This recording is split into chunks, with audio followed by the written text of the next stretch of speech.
Εσύ που θέλεις να αποκτήσεις άψογη εμφάνιση και αυτοπεποίθηση. Μυϊκή δύναμη και γράμμωση. Εσύ που θέλεις να αποκτήσεις φυσική κατάσταση, ενέργεια και ευεξία, έλα στο Απολώνιο.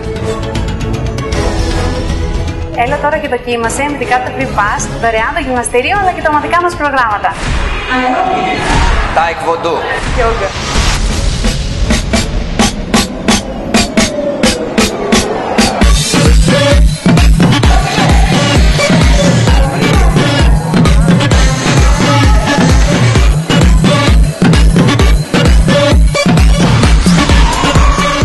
Εσύ που θέλεις να βελτιώσεις την ποιότητα της ζωής σου και να ξεχωρίσεις, έλα στο Απολώνιο Γυμναστήριο και δες γιατί είμαστε η καλύτερη επιλογή.